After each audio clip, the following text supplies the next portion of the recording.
Buenas noches, jóvenes. Bueno, estamos completando el tema número 2 de la parte de diseño web. Ahí están los materiales y las presentaciones que habíamos visto. Y hay algunos recursos que es bueno poder verlos, que nos van a servir de guía para hacer nuestros diagramas de navegación. ¿Listo? Cuando hagamos diagramas de navegación, por ejemplo, van a considerar lo siguiente. Por favor, este paper pueden leerlo. Sobre esto es lo que está implementado todo lo que es los diagramas de navegación en todas las herramientas de Rational Road, ¿no? Por ejemplo, los estereotipos que aparecen para lo que es web, ¿no? Empiezan los estereotipos server page y client page, ¿no? O sea, para definir estas clases, ¿no? Identificarlas claramente que es un diagrama de navegación, o pueden representarlas gráficamente con un símbolo. Entonces, este adorno que llevan ahí, que significa que es una página servidor en el caso de un engranaje, o es una página cliente en el caso, ¿no? de una página normal, de una página. La forma de comunicación, la relación entre estas clases estereotipadas, estas dos clases estereotipadas, en el caso de una página servidor con una página cliente, la única forma de relación es will. Will significa de que esta página servidor construye la página cliente. ¿Listo? Es decir, y la orientación de la relación, fíjense cómo está. No es una relación así sin dirección, es una dirección con dirección, y además tiene un estereotipo, ¿no? Esa relación se usa el estereotipo will.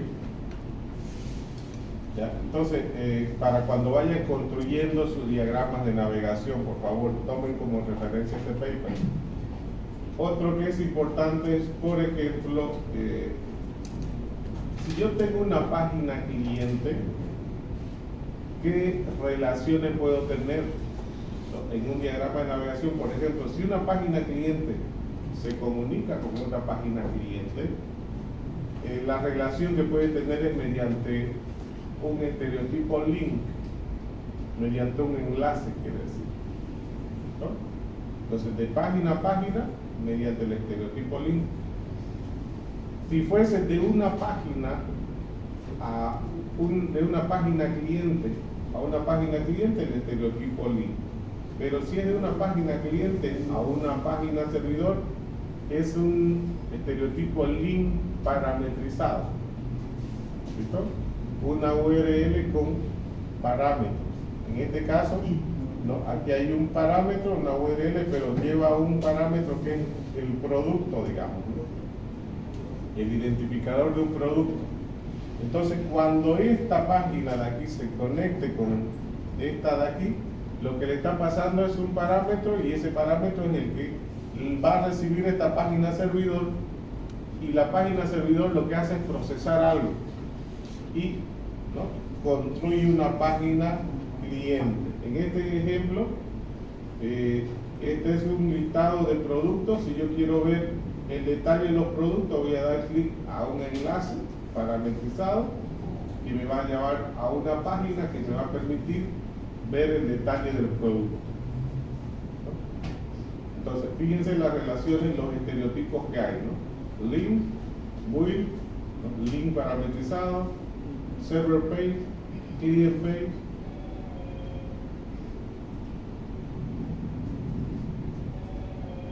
En el lado del cliente, si usted quiere modelar, igual se puede mejorar el modelamiento, ¿listo?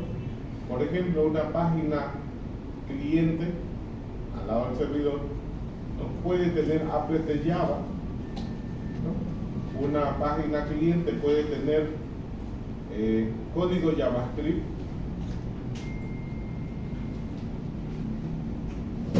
o ese código JavaScript puede llamar a otras librerías JavaScript, es decir, pueden estar enlazados, ¿no es cierto?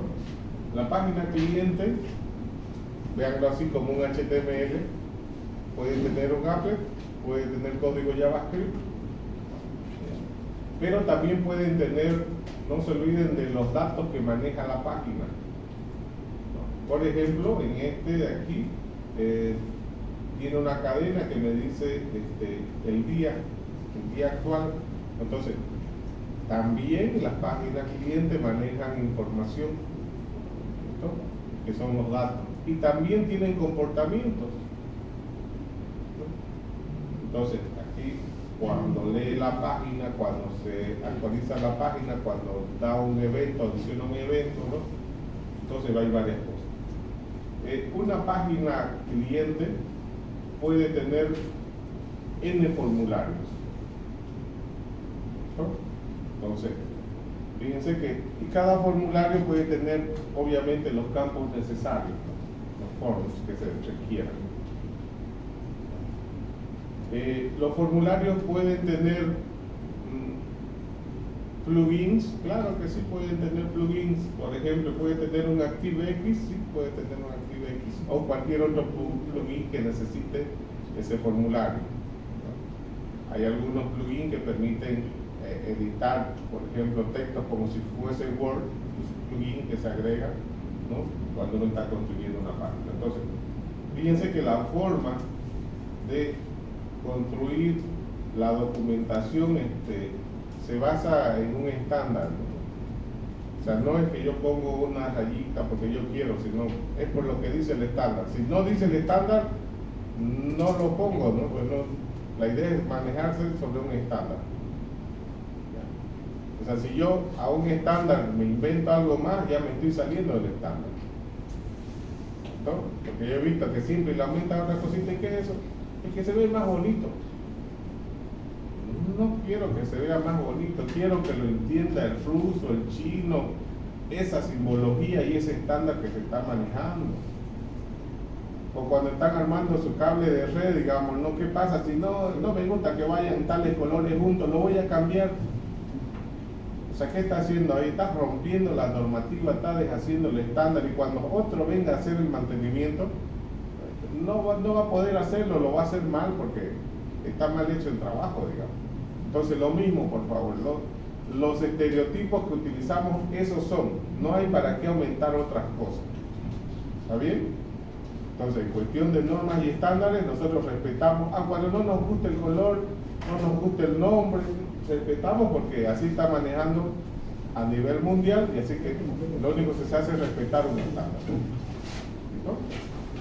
Porque por ahí he visto que me han presentado varias veces y bueno, la justificación no justifica, digamos. Okay. Entonces, estos papers, por favor, que sean de guía para nosotros. En el lado del servidor, el servidor, por ejemplo, puede estar relacionado con varias sesiones. Puede manejar varias sesiones en función de cada cliente, ¿no es cierto?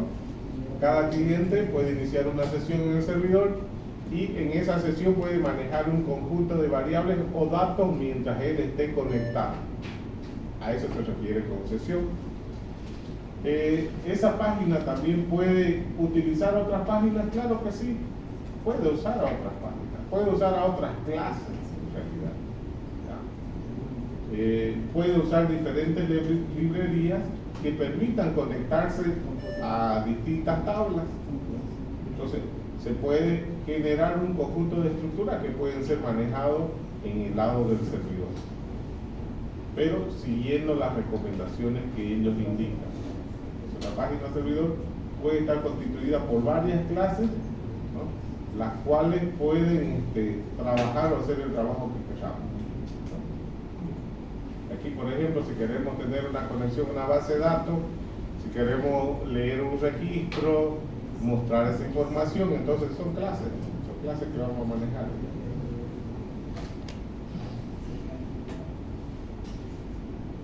En el caso de los formularios, al lado del cliente, una página cliente puede manejar también data, esto puede manejar información. Lo importante aquí es que, como una página servidor puede tener N formularios, la conexión es entre el formulario y la página servidor. El formulario es quien envía la información a la página servidor, ¿no? Cada formulario puede tener diferentes campos y tipos de datos, y toda esa información se va a enviar al servidor, ¿no? Por ejemplo, aquí tenemos, ¿no?, algunos campos de texto, checkbox, buttons y otras características. Cuando yo le doy enviar esa información, ¿no?, lo recibe la parte del servidor. Recibe esa información, la recibe, la procesa y en función de eso toma decisión, ¿no? Entonces, de esa forma. La pantalla igual puede segmentarse. La pantalla de una página web puedo dividirlo en pedazos. Estos pedazos se los llama frames, y mediante los frames yo puedo comunicarme mediante frames. Los frames son como pantallitas separadas dentro del HTML que pueden estar navegando donde ellos quieran, ¿no? No dependen uno de otro, pero sí puedo interactuar un frame con otro frame, ¿no? Es decir, desde un frame puedo llamar a los otros y utilizarlos. Entonces, en algún momento vamos a tener que modelar esto, por ahí su aplicación, ¿no?, tiene que hacer actividades de ese tipo, entonces lo representamos también de esta forma, ¿no? Entonces, si va a estar relacionado usando frame, también, ¿no? Los frames generalmente tienen un nombre, se lo define como frames, pero al referenciarlos, referenciamos a qué frames vamos a enviar información o con qué frames estamos interactuando. Entonces, también tiene su propia forma de modelar si estuvieran manejando segmentos de pantalla en HTML mediante los frames, ¿no? Y bueno, y esta guía, por favor, que les sirva para todos cuando estén haciendo la parte de la documentación. ¿Listo? Está ahí para descargar en el tema 2, el recurso número 3. El recurso número 3. Bien, entonces seguimos en el tema número 2. Vamos a ver esto.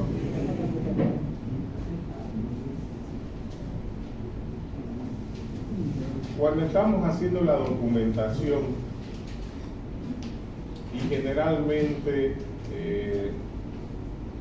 habíamos dicho que los diagramas a nivel diseño me tienen que decir la pantalla, qué tiene la pantalla y cómo interactúa en cada paso.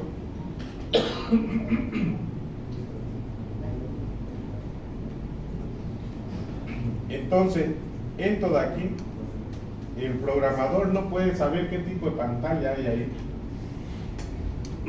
Si yo le doy al programador esto, él va a hacer lo que dibujo libre. ¿Entienden, no? De aquí el programador construye el HTML.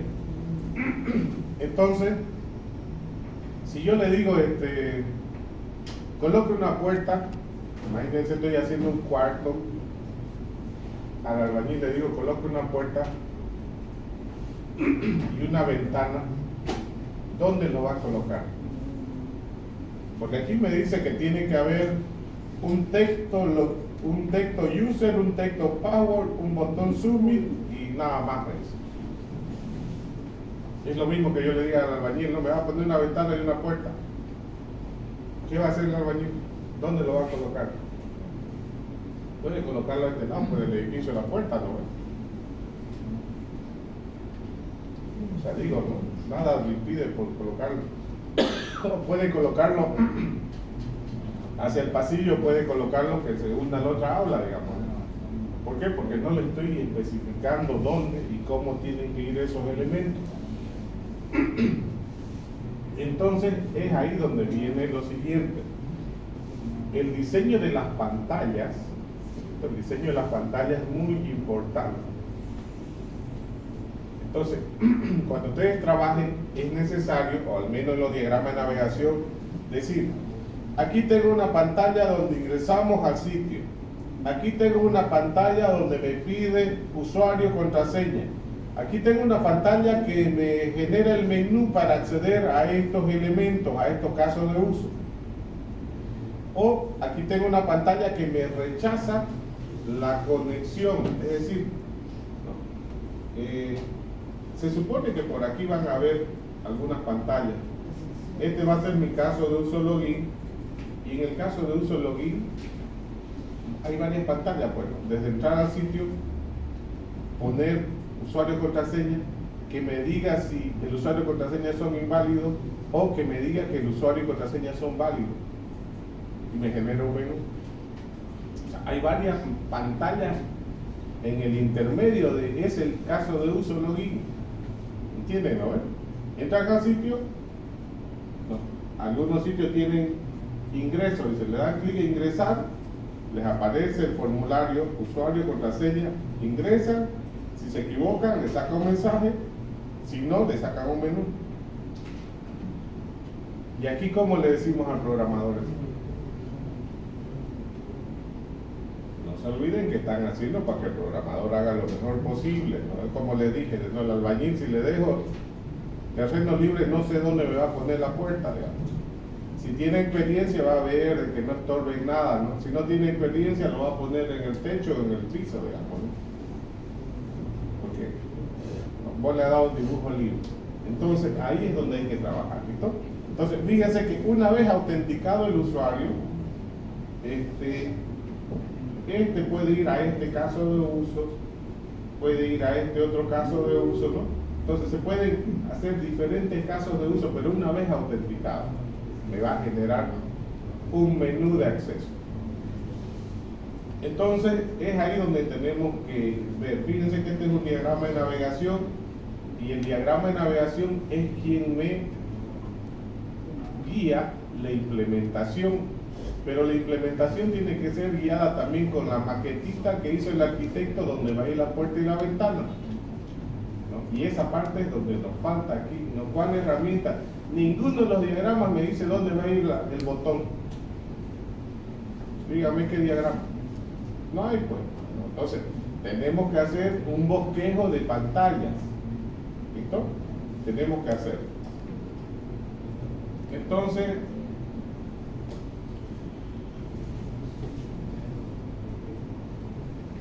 para nuestro diagrama de navegación, vamos a asumir el caso de uso login. Fíjense, estoy haciendo un pedacito, un caso de uso con sus pantallitas, ¿no? Cada caso de uso debería tener sus pantallas, ¿no? Entonces, lo primero que en el caso de uso login, cuando usted entra a una aplicación, le aparece, ¿no? Le aparece la presentación del sitio, en el lado derecho, superior izquierdo, le dice ingrese o ingrese, ¿no? Depende de usted. Entonces le va a salir, pero en algún lugar para que pueda ingresar y autenticarse. Caso contrario, le aparece la bienvenida, ¿no? La bienvenida se identifica o cosas por el estilo. En este caso aquí tenemos nuestro botón de ingreso. Entonces, es la presentación del sitio. Cuando le damos clic al botón o al enlace ese que va al ingreso, entonces hacemos una pantalla, otra pantalla, donde me diga dónde va a estar el usuario, dónde va a ir la contraseña, dónde va a ir el botón, no todo. Hay que especificarle al programador dónde va a ir. Y la única forma es con un bosquejo de una pantalla. No hay otra forma. Si usted no hace las pantallas, le está dando dibujo libre al programador. Y es como, ya les he dicho, ¿no? Como darle dibujo libre al albañil va a depender mucho de la experiencia. Si el albañil es experto, lo va a hacer bien. Pero si el albañil es junior, cualquier cosa, digamos. Entonces hay que tener cuidado en eso, ¿no? Y a ustedes mismos, digamos, ¿no? Porque fíjense que lo anterior, el anterior diagrama, como diagrama como tal, y yo le haya dicho prográmenlo, cualquier cosa hayan hecho. Saben que hay un botón de ingreso, saben que hay que autenticar, saben que hay que hacer un menú, pero cada uno lo haya hecho con su estilo, ¿no? Y eso es lo que no se quiere. Entonces, las pantallas son las formas o estándares que queremos nosotros que la aplicación siga, ¿no? Queremos que tenga un pie de página, queremos que tenga un encabezado, queremos, ¿no? Entonces, todo eso que hay que representarlo de alguna manera para que el programador, para que sea el apoyo del programador. Es decir, cada caso de uso, además de las descripciones que ya hemos visto que vienen, tienen que estar relacionadas y asociadas con las pantallas que tengan para no tener sorpresas. ¿Listo? Es decir, estoy pensando que van a estar de jefe de proyecto. Cuando uno es jefe de proyecto dice haga. Y los chicos o los programadores están una semana programando. Voy a la semana a revisar y me salen con cualquier cosa, digamos. ¿No es culpa de quién es? ¿Del programador o mío? Si no es lo que esperaba. Si yo no especifiqué las pantallas y me muestran otras pantallas, es mi culpa por no haber hecho las especificaciones. Esto no es culpa del programador.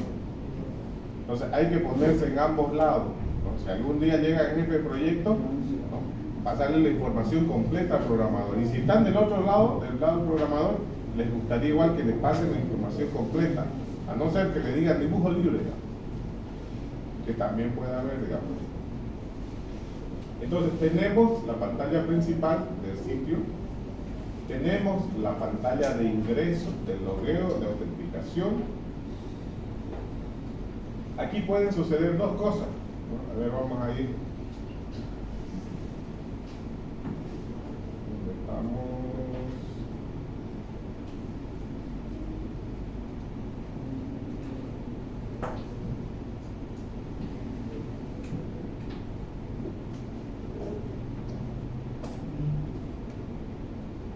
Vamos a agrandarlo el login ya.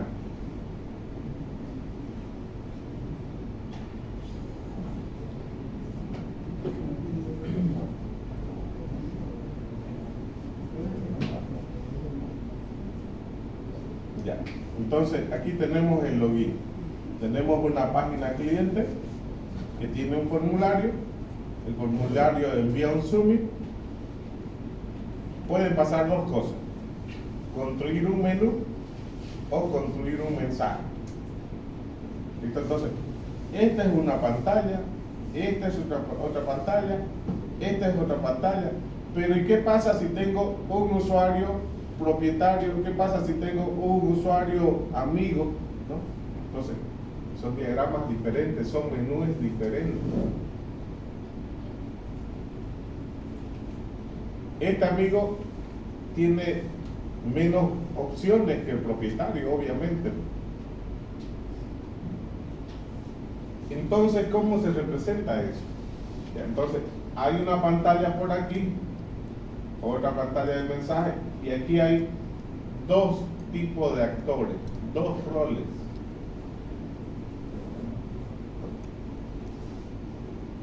En mi pantalla, entonces, yo ingreso, pongo usuario y contraseña. Las posibles pantallas que va a generar esto, o es el mensaje de error, ¿cierto? Que dijimos, uno, o ¿qué va a hacer? Cuando el usuario es autenticado, tengo además que identificarlo, qué rol tiene, ¿no? Entonces, si ingresó su usuario y contraseña incorrecto, no tiene acceso al sistema, o su usuario es incorrecto, su contraseña es incorrecta, usted pone lo que quiera. ¿Ya? Por el otro lado, si el usuario y la contraseña son correctos, va a depender de cómo esté organizado mi sistema, ¿no? Me van a tener que salir menús distintos. En este caso yo tengo dos actores en este sistema, ¿no? Que son los dos diagramas que se lo estaba mostrando por aquí. Tengo un diagrama de amigo y tengo un diagrama de propietario. Entonces, estos diagramas son los que me guían la programación. Yo de programador reviso todos estos detalles. Aquí hay verificar, mostrar, todo eso, fíjense, todo eso voy revisando, ¿no? De programador, ese es mi guía. Y también me sirven estos mensajes. Ah, mira, si quiero, el menú había sido de este tipo. Identifican al propietario, ahí está el nombre del propietario y los accesos a los casos de uso, personas, mensajes, aniversario, salir. O identifican a los amigos y a dónde tiene acceso. Entonces, estos menús pueden ser menús dinámicos. Quiere decir que una vez que se ingresen en la base de datos, yo armo el menú de tal forma de que se genere todo esto. O si tengo menos experiencia, lo único que me queda hacer son vistas. Entonces hago una vista para el propietario y hago otra vista para el amigo. O sea, hago dos plantillas, le llaman ustedes, ¿no? Dos plantillas. Dos pantallas, dos templates. Y lo que cambia va a ser el menú nada más. Ahora, si yo soy más diestro, digamos más experimentado, todo lo meto a la base de datos y de la base de datos saco la información y genero el menú sobre una misma plantilla, programo un poquito más, pero genero un menú dinámico.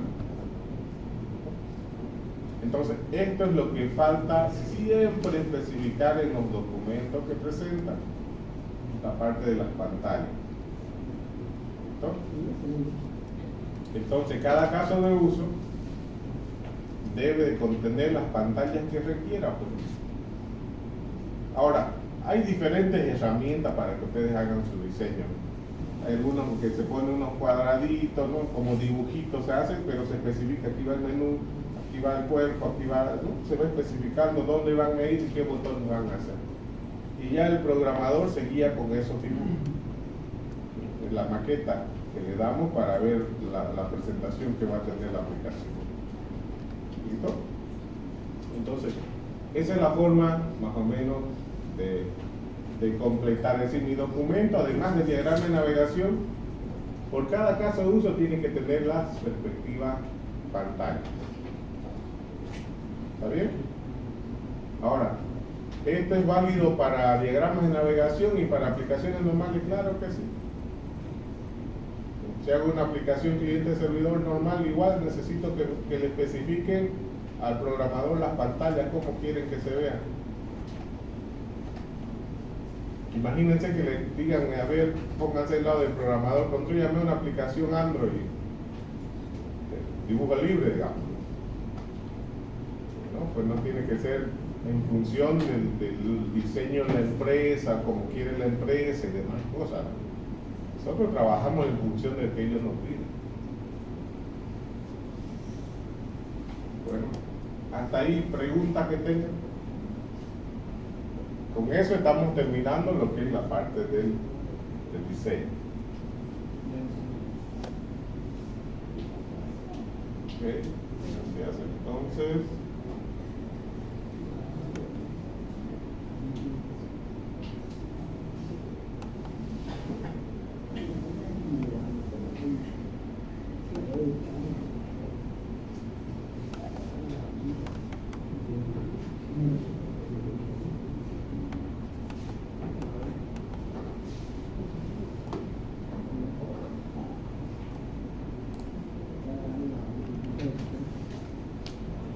entonces vamos a entrar al tema número 3, ¿listo?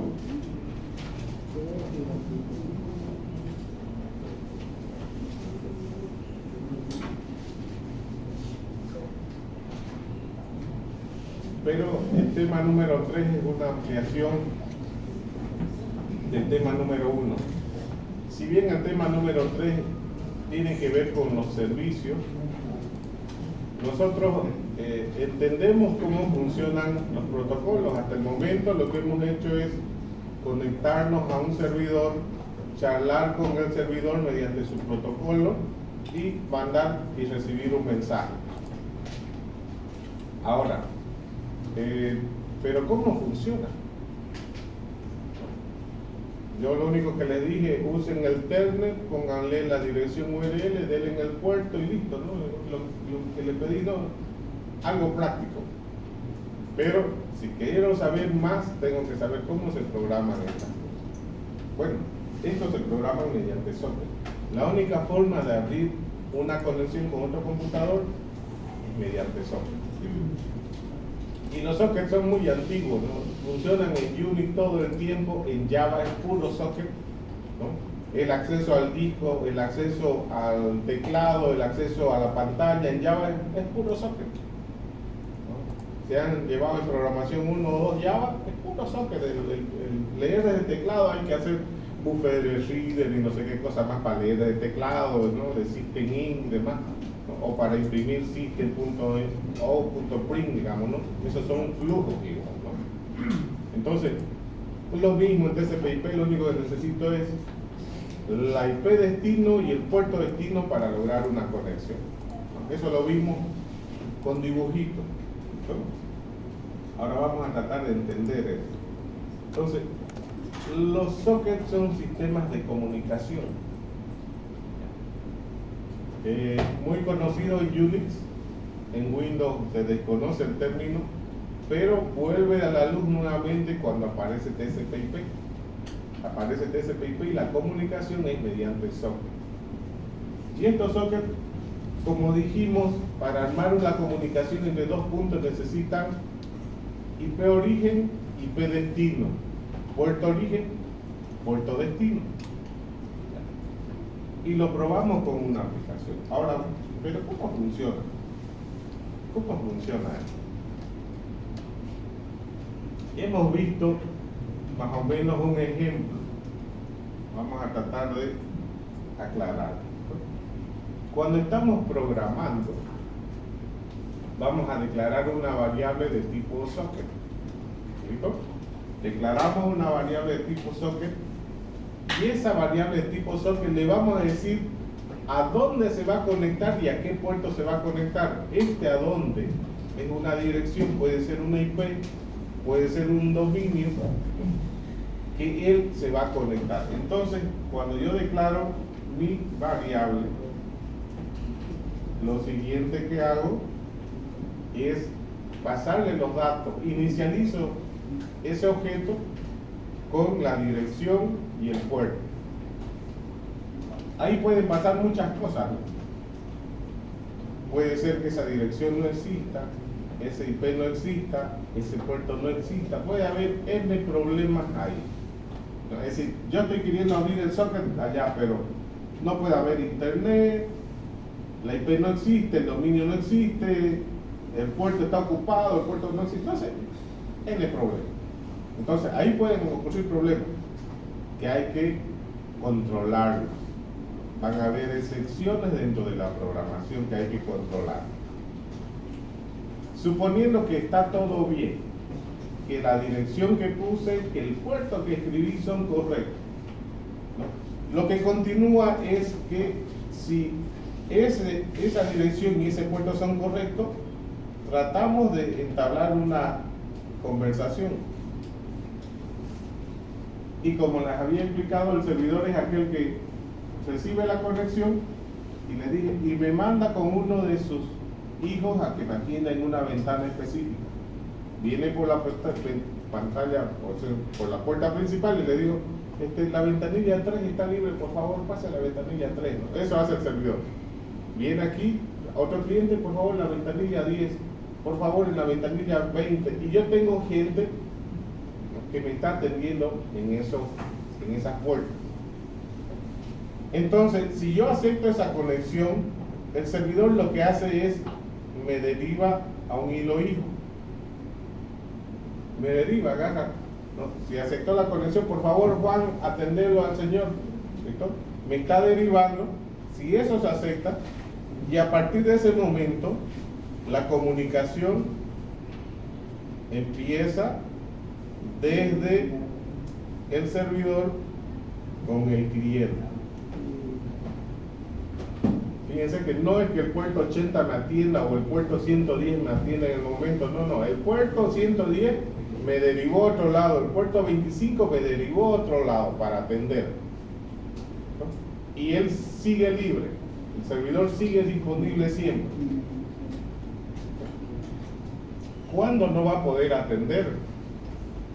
Ya habíamos dicho, ¿no? Cuando los recursos del computador se agoten, cuando la memoria no dé, cuando los puertos no den, o sea, no puede haber muchos pero mientras todo esté bien, va a hacer eso. Ahora, ahí la comunicación va a seguir entre el cliente y el servidor por un puerto específico. Juan lo va a atender hasta satisfacer lo que quiere el cliente, y luego de eso el cliente puede cerrar la conexión.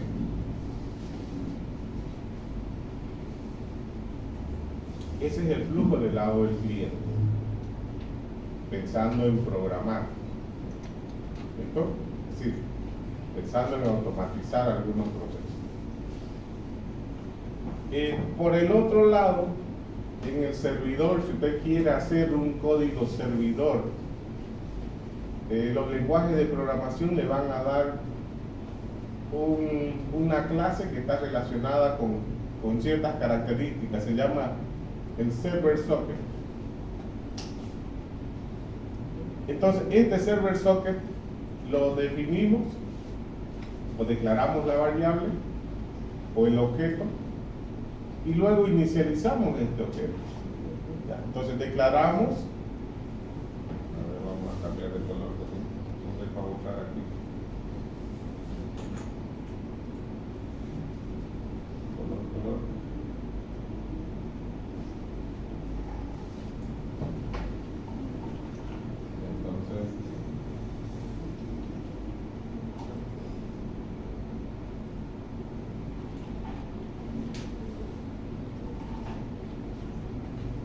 Entonces el servidor define la variable,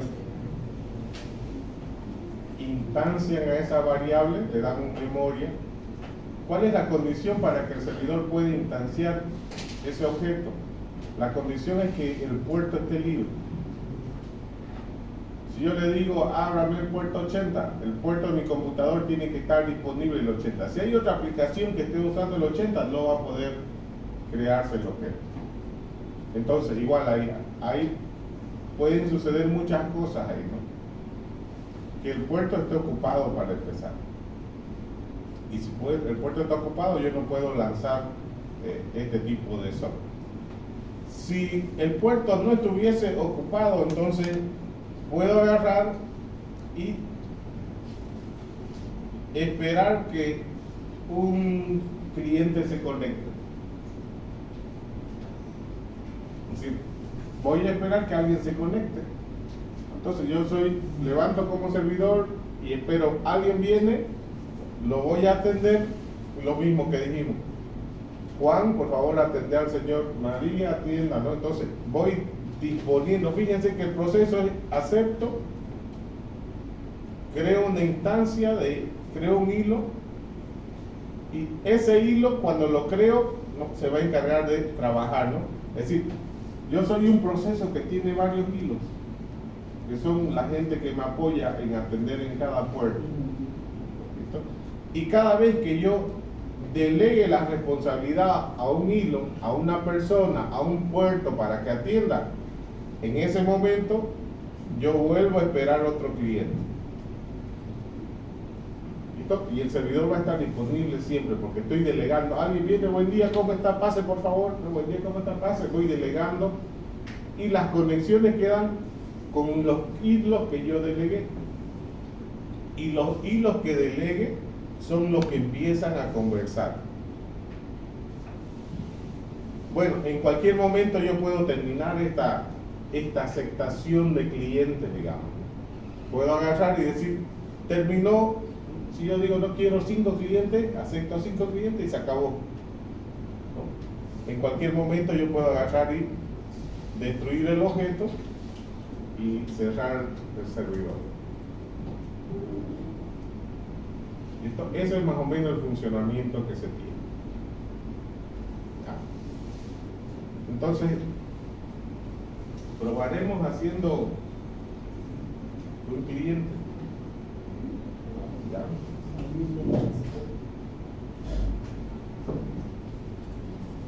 Entonces, lo que queremos hacer es un programa cliente que se conecte en un puerto específico y que lea la información que envía el servidor. Nos conectamos al puerto 80, al puerto 100, al puerto 200 y esperamos que el servidor me diga hola y cierro la conexión. Si el servidor no me dice nada, mantengo la conexión. Si él me dice hola, recibo el saludo y cierro la conexión. ¿Listo? Entonces, esa es la descripción más o menos de lo que queremos. Entonces, necesitamos trabajar con buffers intermedios para poder leer o escribir información en los software. ¿Listo? Entonces, más o menos sería de la siguiente forma. Ahí tenemos un código que me va a permitir conectarme al puerto 5000 dentro de mi propia PC.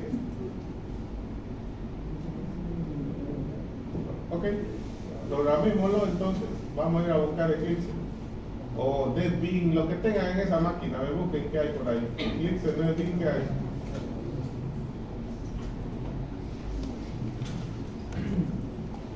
Aquí hay Eclipse.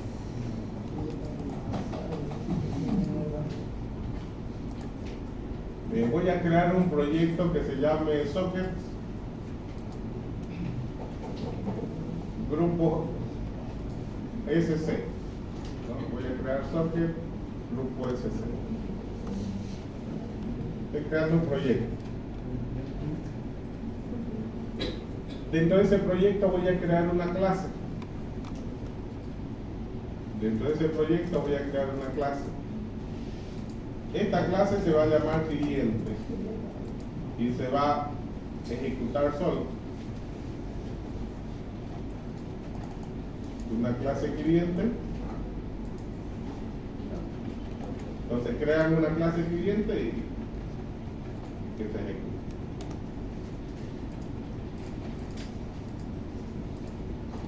Bueno, Eclipse me genera esa parte del código. Ahí vamos a importar algunas librerías. Import java.io ***, import java.net ***. Ahí están las librerías para que Java pueda conectarse.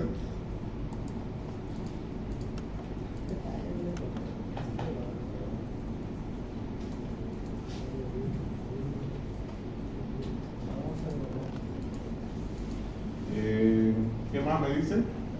Necesito declarar un string que se llama host y un integer que se llama puerto.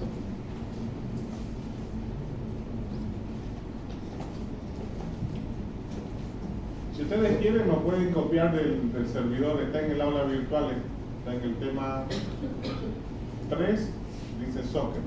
A ver, vamos a ir un ratito al aula.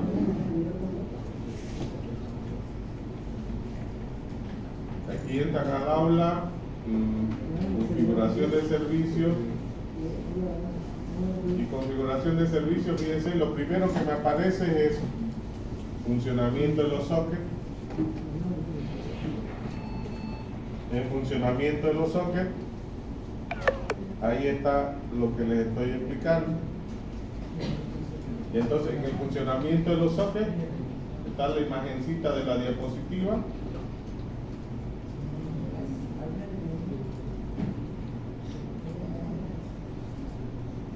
Está el ejemplo del programa que queremos hacer.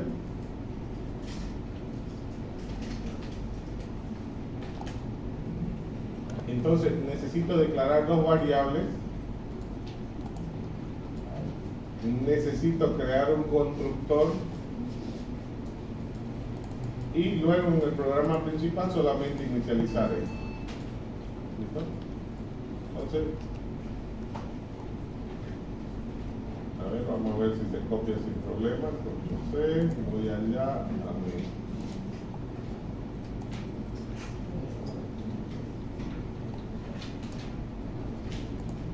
Ahí declaro mis dos variables, host y puerto. Ahora necesito crear un constructor igual. El constructor de la clase cliente lo que va a hacer es inicializar o tratar de conectarse con el servidor. Entonces este constructor que se llama cliente, lo primero que hace es tratar de conectarse con el servidor. Aquí habíamos dicho que pueden suceder muchas cosas. Uno, que el cable de red no esté conectado, que no tenga wifi, que el dominio no exista, que el IP no exista, que el puerto no sea accesible. N cosas pueden pasar. Entonces, ahí va a generar el error, y si genera ese error, vamos a ir a capturarlo aquí en excepción, ¿no? Si ahí genera un error, agarramos y lo capturamos aquí.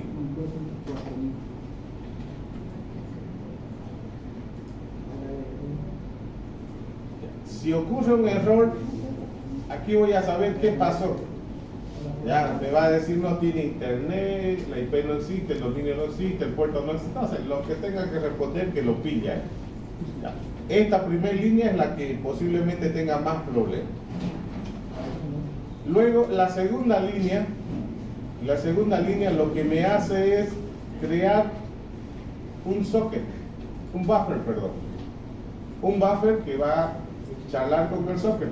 Lo que programaron en Java, en consola, cuando nosotros queríamos leer desde teclado, teníamos que armar este buffer y apuntarlo al dispositivo System In.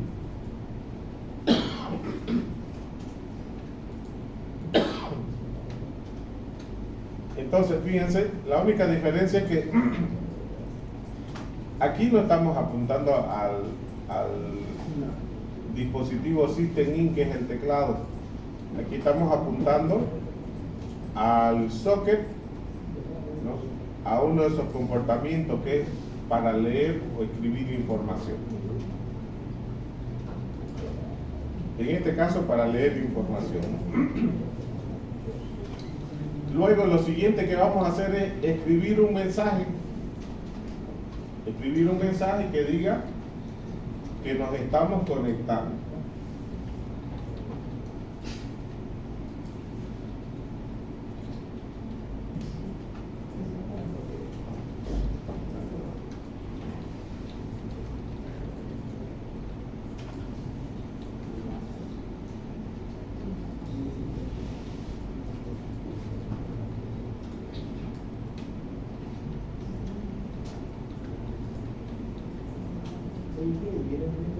Entonces, este C2 punto quiere decir el programa cliente está diciendo conectando al host.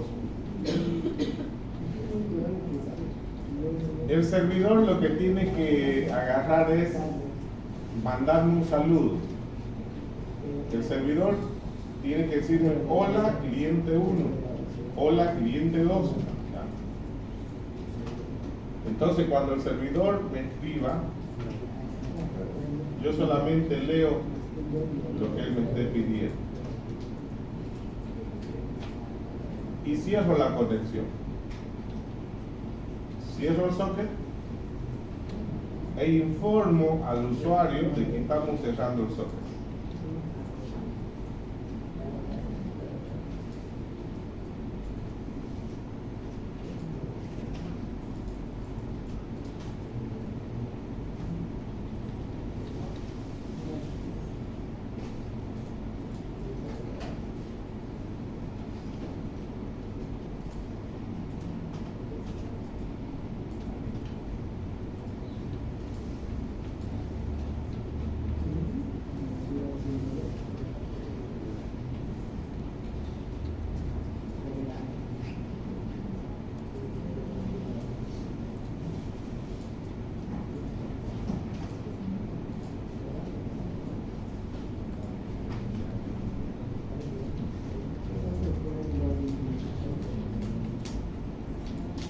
Por último, creamos una instancia en el programa principal, creamos una instancia de este objeto.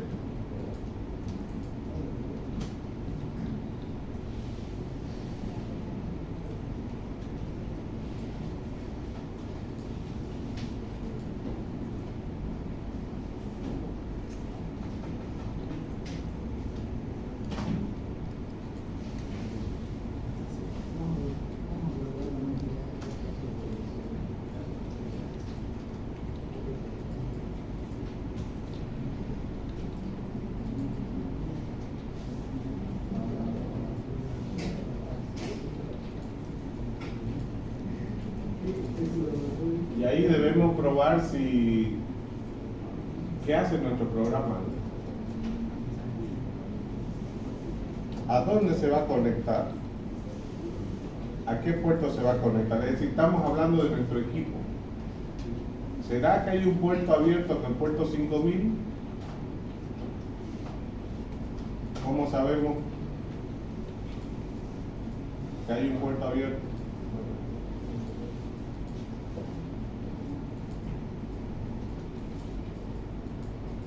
A ver, ¿nadie? ¿Cómo saben qué puerto está abierto en su computadora?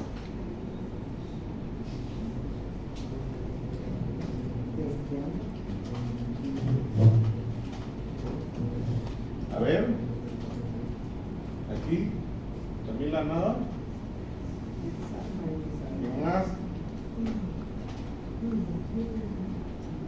¿Cómo saben qué puerta está abierta en su máquina? ¿Nunca han probado eso? Ni por curioso. ¿Está bien quién dijo eso? Hable más fuerte. Si se equivoca no importa, ninguno sabe, ya he escuchado, ya todo está callado. Es un comando, ¿no? ¿Cuál es el comando? Netstat. ¿Ok? ¿Qué le pasamos de parámetro a netstat? Porque netstat me va a decir, con los sockets abiertos me lo va a jalar. Netstat, espacio, menos R, menos espacio R, N, ¿no? A ver, vamos a ver qué puerta está abierta en mi computadora, ¿listo? Haz terminal.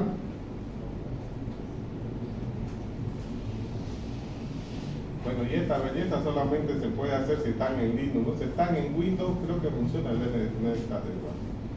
Pero netstat rm, vamos a ver si es la verdad.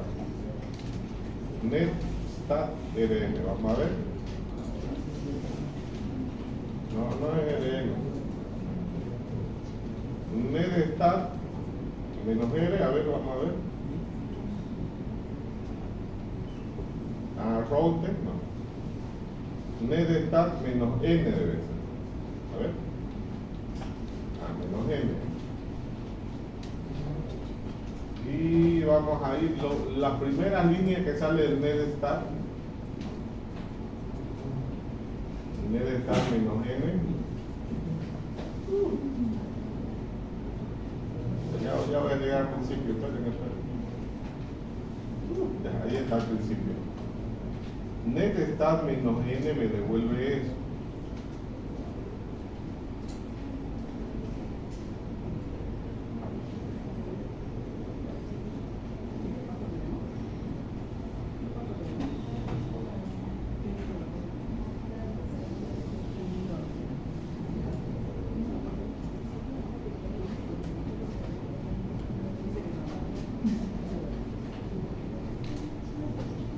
Bueno, me dice que esos puertos están abiertos, pero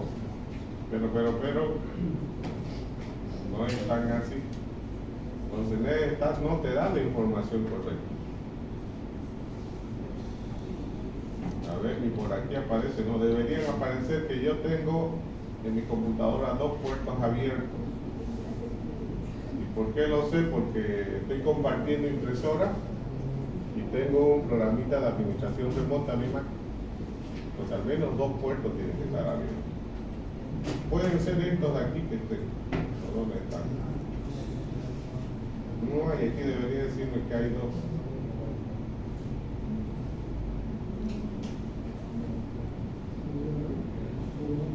Ok.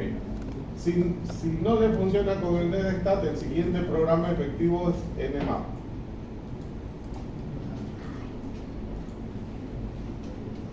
Nmap localhost.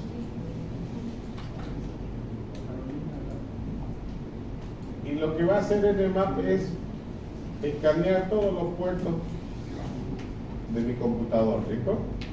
Entonces yo le doy nmap, espacio localhost, y él va y busca. Y ahí debería aparecerme los puertos que supuestamente uno ha abierto con alguna aplicación. Por ejemplo, yo tengo impresora compartida en este equipo, ¿no? En mi casa llego, pongo la impresora y todo el mundo imprime vía mi equipo. Está bien, el 631, el IPP. Pero también tengo otro puerto que me permite administración remota. Por ahí me olvido algo o se queda la máquina en la casa, me conecto remotamente para hacer algún trabajo, digamos. Entonces, al menos esos dos. Si aparece otro puerto abierto más, ya hay que tener cuidado. Entonces, no deberían haber más puertos abiertos. En el caso de estas máquinas, debería, puede ser que sea la impresión que esté compartido, no sé, revisen, no, a ver, si es Linux debería tener un puerto nada más abierto. ¿Tienes? No.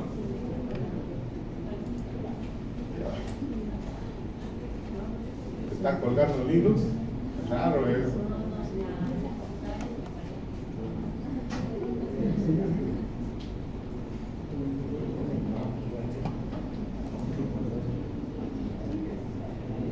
Ok, entonces fíjense, en mi máquina no está abierto el puerto 5000.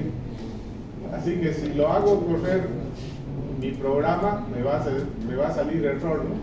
No hay quien atienda en el puerto 5000. Entonces me voy a mi programita, entonces ya saben, Nmap. ¿Está instalado en su máquina Nmap? Ahí. Ya, ok. Volvamos a lo que nos gusta, programar. Ahí. Voy a hacerlo correr. Ya sé que no hay nada abierto en el puerto 5000. Hago correr.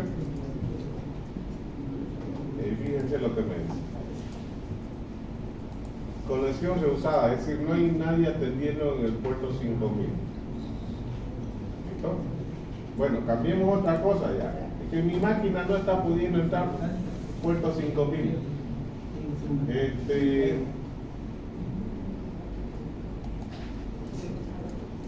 ¿A dónde nos conectamos el otro día para charlar? A mail.tecnoweb.org.bo. Y no usamos el puerto 5000, usamos el puerto 25. ¿Sí? ¿Así fue? Ahora estoy abriendo un socket a ese servidor y a ese puerto. ¿Está bien? Entonces, fíjense que el host le estoy poniendo y el puerto estoy poniendo solamente para probar si se conecta. Para verificar nomás. A ver, voy a hacer correr.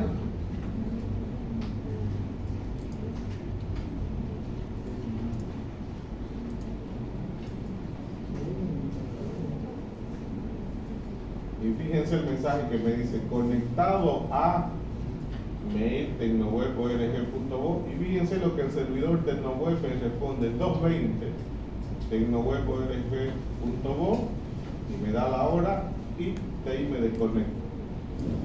Quiere decir que se conectó bien. ¿Listo? Bien. Entonces, perfecto. Bueno, pero yo quiero en mi máquina. Insistente. Entonces vamos a seguir insistiendo de cómo hacemos de que se conecte a nuestra propia máquina. Entonces, si queremos que se conecte a nuestra propia máquina, tenemos que crear ya en contraparte un servidor que atienda al puerto 5000. ¿Listo? Tendríamos que hacer eso. Entonces ahí pueden jugar a dónde quieren conectarse y fíjense lo que hacen.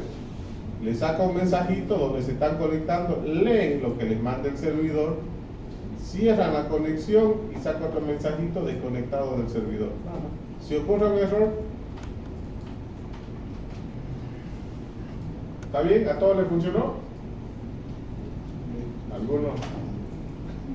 Sí. ¿Le funcionó? Nada.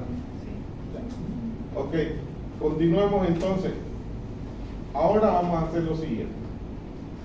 Queremos crear el programa servidor que me atienda en el puerto 5000. Y cuando este servidor reciba un cliente, que le diga qué número de cliente es. Hola cliente 1, hola cliente 2, hola cliente 3, así. La cantidad de clientes que nosotros definamos. ¿Está bien? Entonces, necesitamos, para empezar, un socket server y necesitamos un puerto disponible. El puerto que está disponible, hemos visto que el 5000 nadie lo está usando, así que podemos usarlo. Y ese sería el código. Entonces creamos una clase que se llame servidor y escribimos este código. ¿Listo?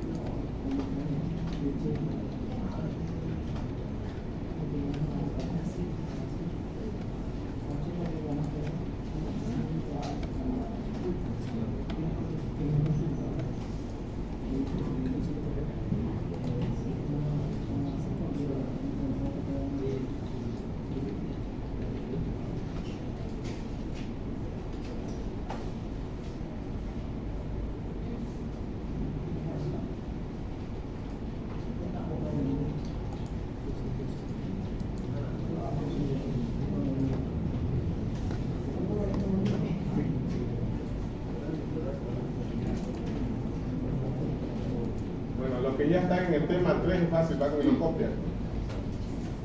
Los que han llegado al tema 3 todavía van por el 1. Ya llegué al tema 3, lo voy a copiar. Voy a crear una nueva clase, botón derecho, clase, servidor, y va a ser ejecutable. Importo las librerías java.io.asterisco, import java.net.asterisco,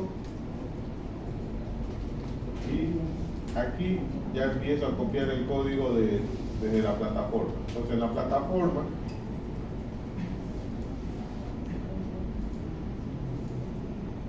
el programa del servidor tiene esto. Definimos el puerto donde vamos a atender. Tenemos un constructor que lo que va a hacer es tratar de conectarse. Si se logra conectar bien, si el puerto está ocupado, va a sacar un mensaje de excepción. Si no hay ningún problema, pasa a la siguiente línea y saca un mensaje: escucho en el puerto 5000 y vamos a atender a 3 clientes. Cada vez que se quiera conectar un cliente, lo acepto, saco un mensaje y mediante este buffer vamos a enviarle un saludo al cliente. Hola cliente. Y le vamos a decir qué número de cliente es y cerramos la conexión. Este for es para 3 clientes. Vamos a permitir que se conecten 3 clientes. Al terminar el for decimos demasiados clientes por hoy y termina mi programa. ¿Okay? Voy a copiar esta partecita.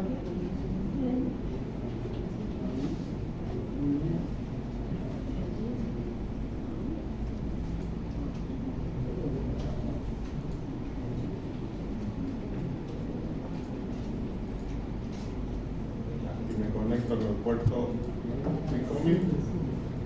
Saco un mensaje, hago un for, es el loop forever. Aquí defino el for cuánto quiero, 3 conexiones nada más.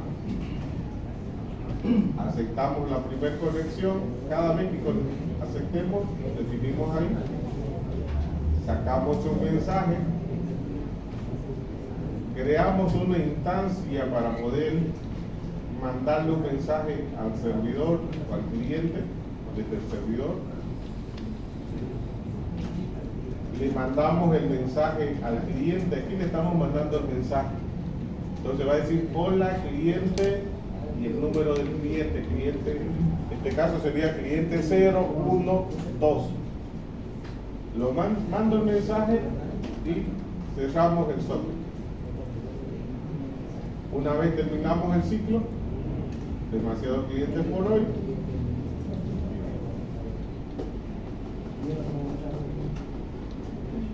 Y podemos